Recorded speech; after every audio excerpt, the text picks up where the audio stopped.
Peace Collective, welcome back to the realm of alignment where we unlock the body's hidden codes. Happy Tuesday, everyone. Today is the day of Mars, and we are taking action today for Heart Chakra Week.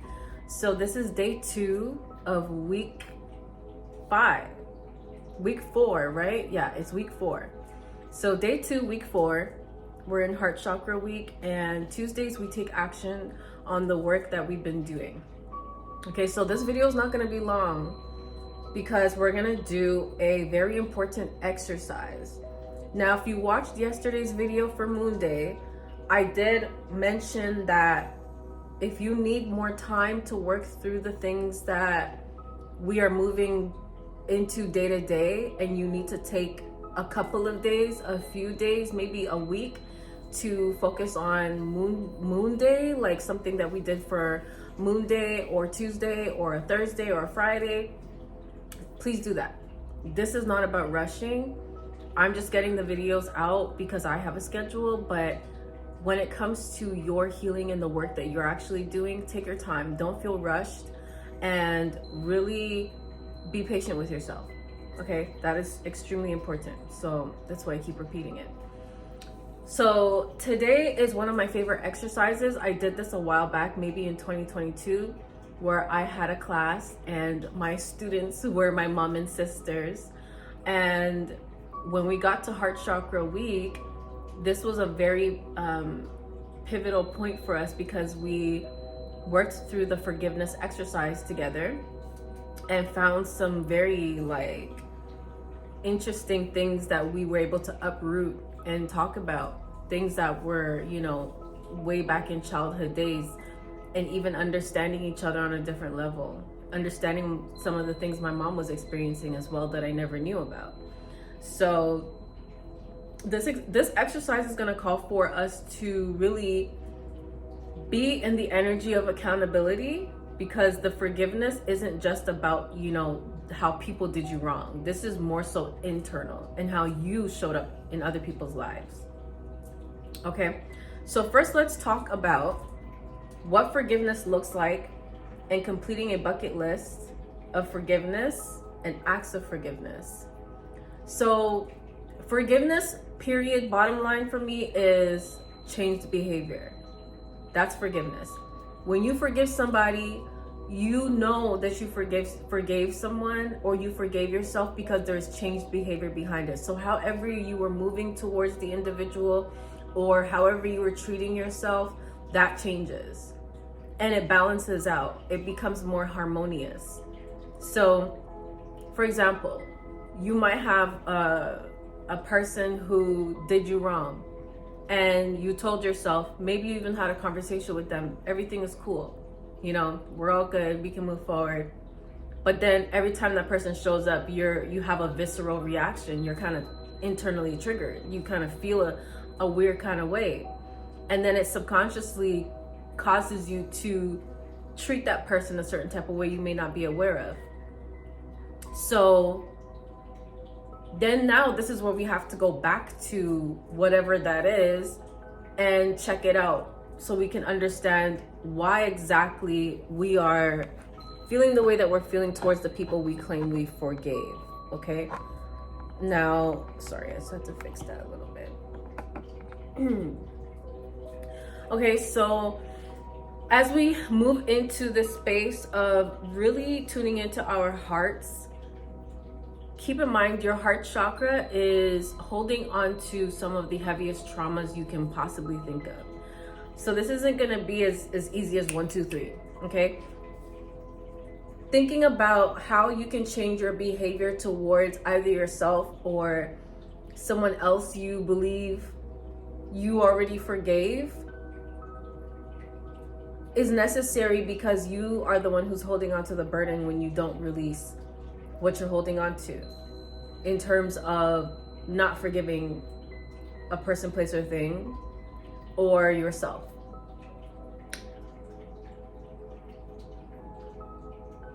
So listen,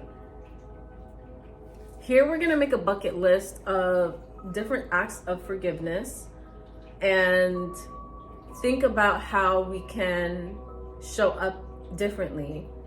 So grab your journals, grab your pens, and let's write down what you can put on your bucket list of things that will prove to yourself, not prove, but express an act of forgiveness. What is an act of forgiveness for you?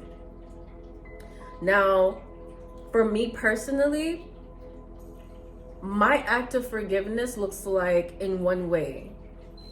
I can share with you. When I was younger, I always was hot-headed, hot-tempered, and carried internal resentment towards my siblings sometimes because I felt like my passion was misunderstood for just anger, which made me more angry. So, it didn't feel like my energy was received or understood or corrected the right way. It was just punished or bullied. And I honestly became progressively angry over the course of my years of living. And going into my 20s, I was very argumentative. I'd argue all the time about anything at any time. When I came to a place of forgiving how I was feeling towards my family, I started to realize my behavior changed. I wasn't consciously changing my behavior. I just noticed behind my actual forgiveness, there was changed behavior. And I noticed that I stopped arguing. I'm actually the one now, which never used to be like this, who would sit in the middle of an argument and not say anything when it comes to my family. Just not because I'm intentionally doing it, but because I found myself in this place of calm and peace where if I don't feel like it's really necessary for me to step in, then I just don't. Because I always feel like eventually it'll subside, it'll pass by, and usually the arguments are not even worth like jumping into. Whereas when I was younger, I would be in the middle of it. I'd have something to say. So that's my act of forgiveness. It was being able to show up and be present in a very calm, harmonious energy, regardless of what the environment looked like. So that is a whole other level of an act of forgiveness. So write down for yourself what act of forgiveness you can either embody, have already embodied, and some other things that you can add to that. Okay, so next we're going to talk about, where does love live in your body right now? Consider how you can offer more love to yourself where it is needed today. I would say love in my body lives in my skin. I feel like I've been pouring into my skin, pouring into nurturing, my face, taking care of, the trauma that sits in our face, doing my gua sha exercises, and drinking water, as much water as possible. And honestly, just naturally, I do have really nice skin, but when I stop pouring into myself, it shows in my skin first. My skin really reflects back to me how I'm feeling in any moment. Either I'll break out, I will get hives, I will start to literally, if you put me in an environment where someone else has a skin issue long enough, I will start to attract their skin issues. Like, I've literally experienced that before. So my skin is so sensitive, and I have to pour love into my skin as much as possible. Now for you, obviously it could be different. Your love could live in your hair. Your love could live in your muscles, how you like to work out. Your love could live in your stomach, in your chest, in your back. Who knows? For you, it could be different, and you could have a whole other explanation as to why love would live in those places and why you feel love lives in those places. Some people, I'm hearing your feet. That would be interesting to have a conversation about. Okay, and consider how you can offer more love to yourself where it is needed today. I want to put more love in my muscles. That's for sure. I'm working on that. I want to be more intentional about strengthening my body as I get older. You know, I'm 33, big 33. So I really want to like be more intentional about the strength in my body as I get older, and working on my muscles for me is one of the ways in which I could do that, obviously. And that is one of the ways I'm considering pouring more love into my body, genuinely. Okay, last thing is, how do you feel when you embody good emotions? Like when you really sit and think about it, how do you feel when you're embodying good emotions? Like, do you ever notice when you feel really good, what's happening to your body? Like, how are you actually picking up on the energy? Like, where do you feel that in your body, and what do you do with the energy? That's another thing I want to add. What do you do with the energy when you feel it? Me personally, when I feel good in my body, everybody's gonna feel good in my presence. That's how I work. That's how I operate. When I feel really good, I start to project all that goodness outwardly to everyone around me. So when I'm having a great day and I'm feeling amazing, I like to, you know, smile at people, give compliments, I'll hold doors, I'll help in any way that I can. And I think that's typically how I am most of the time, because most of the time I feel good. Most of the time I feel amazing. So the intention behind why we're thinking about these things and bringing these things up to the surface about ourselves is because we are going to need to establish feel good energy. Sorry about that. We need feel good energy in our bodies so that we can understand how exactly we are treating other people from a place of internal harmony and balance. Take as much time as you need to get there. This isn't going to just be a one-stop shop. But I think that with your intention, the more you are devoted to doing better, you'll be able to see the results, okay? Now, this is what we're going to take with us into our exercise. And this week we are focused on forgiveness, obviously. Well, not this week, but today. It may be a week for you, who knows, it could be longer. But our forgiveness exercise is going to be composed of 3 questions.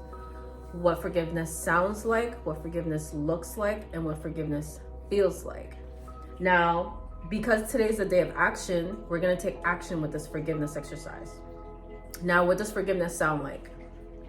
Forgiveness for you may sound like a phone call, and there will be someone you need to reach out to where you can have a conversation with that person, either saying that you forgive them, or that you are requesting an apology by saying something along the lines of, I have been carrying this with me, and I'm choosing today to make peace with the energy, and I would love for you to have the opportunity to also make peace with the energy. So I want to give you the opportunity to apologize, because I truly do feel like you did me wrong. And I take accountability for my part, and would love for you to take accountability for your part. If you choose not to, that's fine, but I am moving forward from this moment on. That's what forgiveness should sound like. It could sound a little different, obviously. It doesn't have to be scripted in that way, but that's an idea. So your first part of this exercise is making a phone call or sending a text message, preferably a phone call. You should be calling people if you're talking about something such, kind of heavy. If you have to send a text message first to ask if they're free or whatever, that's different. But you should definitely have a phone call for this conversation. Now, what does forgiveness look like? Change behavior. Forgiveness looks like change behavior. Forgiveness can also look like finally taking yourself outside for a nice walk instead of sitting in the house all day.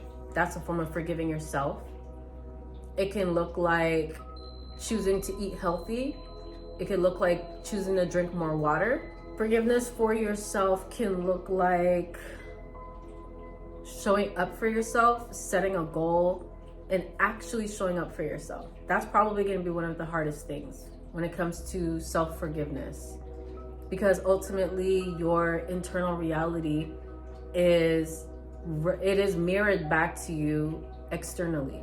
So how you treat yourself ultimately is how your external reality will look. All right? Now, what forgiveness feels like.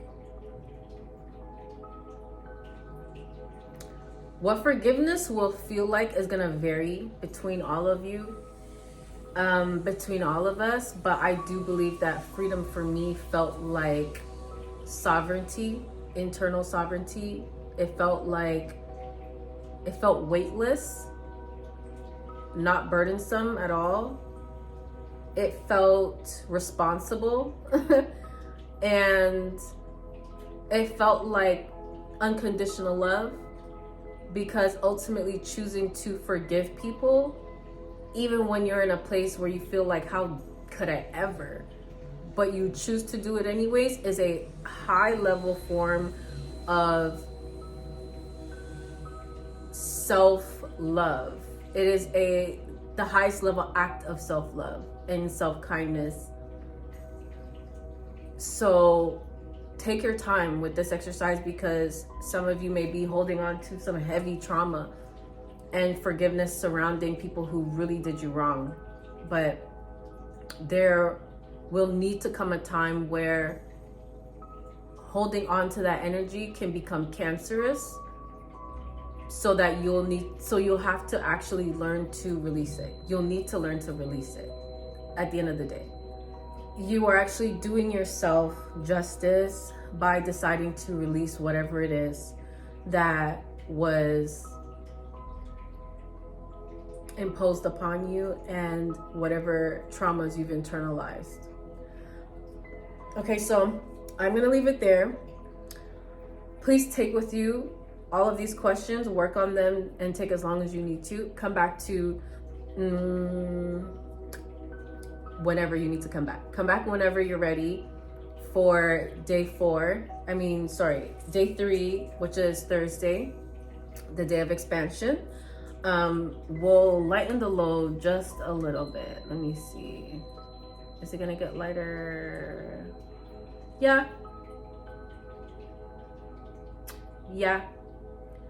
Yeah, we're gonna expand on pouring into ourselves. So don't worry. When you come back, it's gonna be a little easier, but do this hard part first and then come back, and I'll see you in the next video. I love you guys so much. Peace.